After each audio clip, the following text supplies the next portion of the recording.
Hi guys, magluto tayo ta karon og kuan. In the green star na Indian papadum for the Indian food.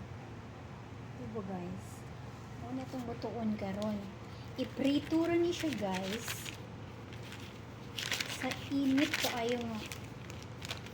Pinaka-init jud siya kanya no. Kung dili siya init, di man ni siya magkuan bukadkad. Kumbaga dili siya modako. So, must be init jud siya. Okay? Let's try. So, ano na siya guys, diba? Indian food. This is a papadum. Ano na siya? This is partner for biryani. The partner for biryani. Ang lasa ani parrot jud siya. Pero nipis kay ni siya. The taste is very like salty. It's not very but salty. Charot lang. Saan ni siya pagluto? Kailangan ko juday na siya inig mo burot na. Kay masunog. Pangit man og kanang brown siya kaayo or black. Dapat ano lang siya. Diba? Mahilig na sila ani kay i-partner niya sa biryani karon kay naami guest from Canada, a doctor, pero tiguang na suon sa lolo. Diba?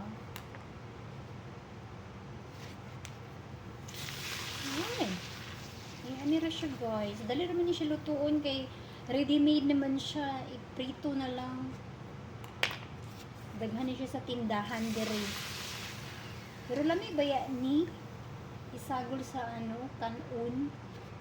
Sa dili biryani okay ra. Pero lami jud yung biryani. Nasamod na jud ako ang kamot. Di na jud ni maayo.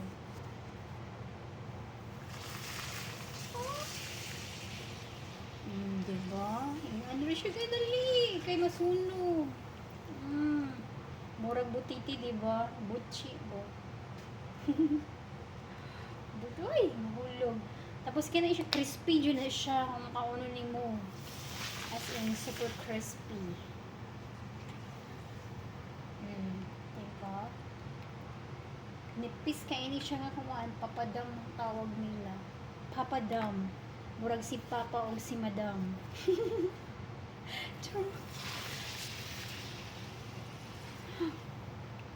Sa manip. Napuno man yung atong sudlanan. Na-overflow na yun siya. Wala. Murag. Di na magkasya ang kaning kuan. Mantika. Murag. Pila pa man ikabuo ka nabilin? 4. Okay. Alright. Ouch. So, ibutang sa tika diha duha nilang man nabilin. So, di na natin dugangan o mantika. Okay. Di naman nato na gamiton next. So, kailangan magtipid-tipid sa kakaron. Ow! Diba? Mapangit na noon. The last. So, maura na siya guys. Thank you for watching guys. This is Indian food. Partner for biryani rice. Thank you.